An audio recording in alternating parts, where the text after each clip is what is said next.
Hi guys, now is November 25, 2025, Tuesday. Guys, sa video kong to, ipiplex ko ang aking electric shaver. Ang brand niya ay VGR Vida 600. Nasa loob pa lang siya ng box, guys. Very sophisticated na siyang tingnan. What I mean, guys, ang mukha na siyang mamahalin kong tingnan. Pero honestly, guys, konting ipon lang, makabili na tayo nito, guys. Oh, look at, guys, ha. Tingnan nyo ang design, guys, ha. Ang accent niya, guys, ang ganda, guys. Oh. Oh. Look at, guys, ha, oh. VGR. Oh. Ito ang kulay na natanggap ko kasi ito ang bet ko. Pero meron pa yung ibang kulay. Like, for example, guys, color black. Yan. So, guys, kung i-on natin, guys, oh. Dito sa gilid, sa corner niya, may button siya, stainless. Oh. Oh. Guys, 20% pa lang ang natira na niya na battery. Na-deliver to sa bahay, October 13. So, ano na tayo ngayon? Guys, 1 month na, more. Almost 2 months na, guys. Pero hindi pa nalubat, 20% pa. So, guys, ang charging cable niya na USB to Type-C, hindi pa to nagamit ko. Kasi hindi pa nalubat, di ba? And guys, ito ang user manual niya at ito ang mga endorsers, guys, o para siyang mga football players or soccer game players, di ba?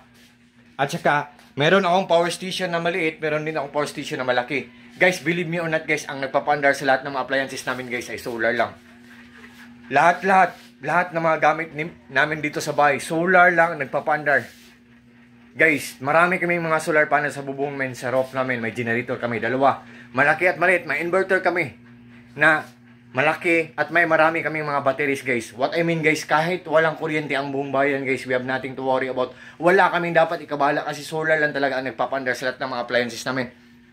At ang solar namin na setup, guys, ang solar power system setup namin, may monitoring. Nalalaman namin or namomonitor namin ang isang gadget kung matipid din siya kumain ng kuryente or kung good ang kanyang quality.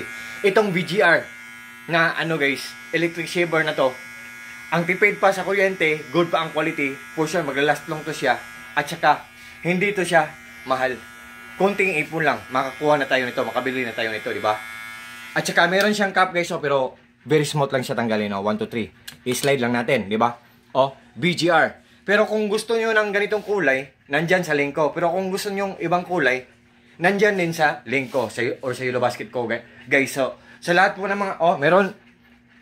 Guys, sa lahat ng mga interesado dyan, marami siyang mga freebies. Gunting.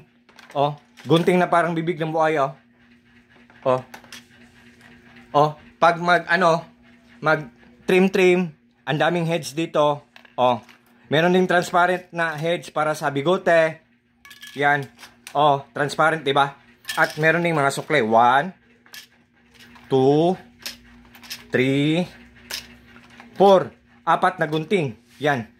So, guys, ang ganda ng quality, matipid pa sa kuryente, tapos mura lang.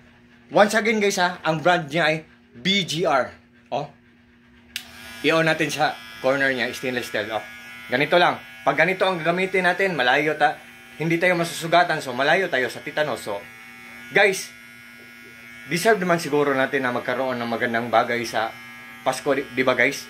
Irigalo natin sa sarili natin o irigalo natin sa daddy natin, sa mga brothers and sisters natin, brothers and cousins natin, pwede din sa sisters natin kasi meron ding mga portion sa mga babae na gusto lang kunin ang mga balahibo nila, di ba? Yun, sa kamay ko, ang daming balahibo dito. Kung gusto kong kunin to, mawawala to. Ang mga babae, kung gusto lang kunin ang mga balahibo na sa mga portion na hindi lang gusto, makukuha. So, guys, nandyan lang sa link ko. So, once again, guys, BGR na electric shaver.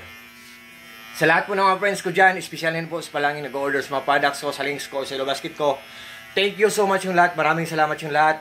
Take care po tayong lahat. Ingat po tayong lahat. At saka guys, diba, it's already Bar month na.